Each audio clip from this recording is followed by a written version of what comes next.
Bonjour à toutes et tous, je suis content de vous retrouver pour un nouveau tutoriel aujourd'hui sur le défaut de masse. Alors SP114, le défaut de masse qui va avec SP113 sur les transformations nucléaires, en l'occurrence la fusion et la fission nucléaire, et SP115 sur les lois de conservation, conservation du nombre de masse et conservation du nombre de charges. Alors pourquoi défaut de masse et où intervient le défaut de masse?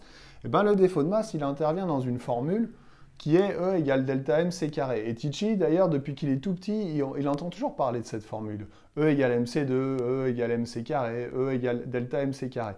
C'est une formule qu'on rencontre beaucoup dans les médias ou dans différentes émissions télévisées, et on ne sait pas trop à quoi ça correspond. En fait, E, c'est l'énergie libérée lors d'une transformation nucléaire. Ici, j'ai pris l'exemple d'une fission, par exemple.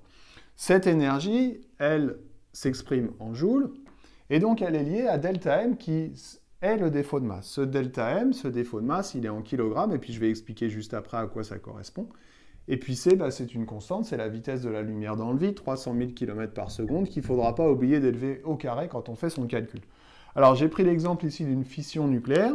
Le noyau d'uranium va être bombardé par un neutron, et puis il va éclater en un noyau d'iode, un noyau d'yttrium, et puis libération de 2 neutrons. Le défaut de masse, il nous dit quoi?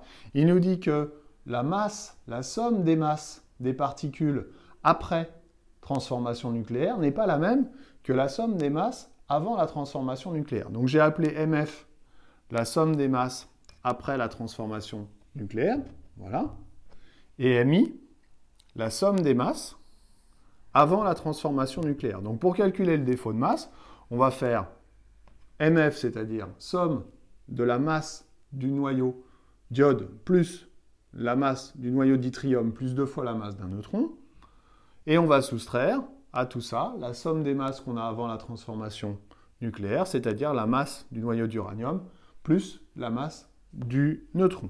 Pour calculer l'énergie associée, on va donc faire MF moins MI, et quand on aura calculé ce défaut de masse, on va multiplier par C au carré.